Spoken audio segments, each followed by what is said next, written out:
Hello. Good morning. At tayo ay may pupuntahan. Mag-a-apply ulit tayo ng panibagong work.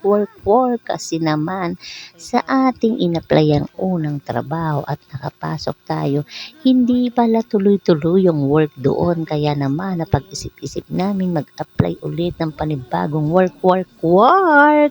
At ito na nga, nakasakay na kami ng bus.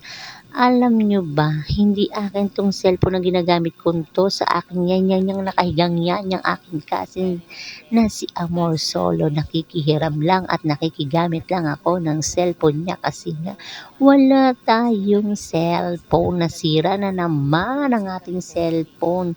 At syempre napagod siya sa biyahe. Biruin nyo, ang aming biyahe ay Montalban to Alabang. Kaya naman sobrang pagod ang aming biyaheng yan.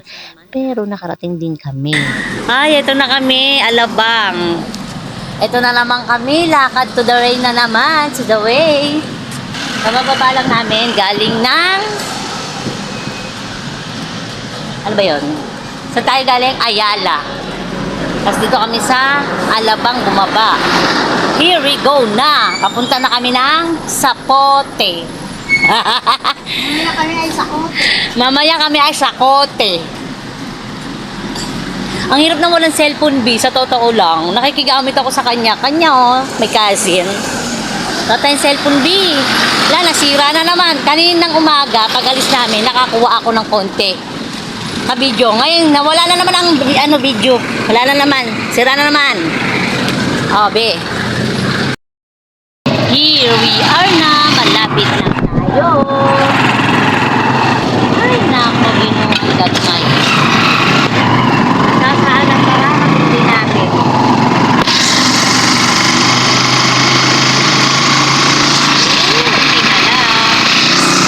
At ayan na nga, nakarating na kami dyan. Umupo muna kami sandali dyan sa may gilid, pero inabutan kami ng cut-off kasi nga magtatanghali na kami dumating.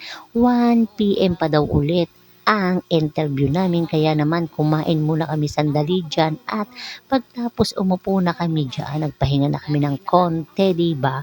Ang hirap mga B, ang layo ng biyahe namin talaga, pero okay lang, at least nakarating din kami ng safe at ligtas kaming nakarating sa aming pupuntahan at a-applyan at bibigyan ng aming mga resume.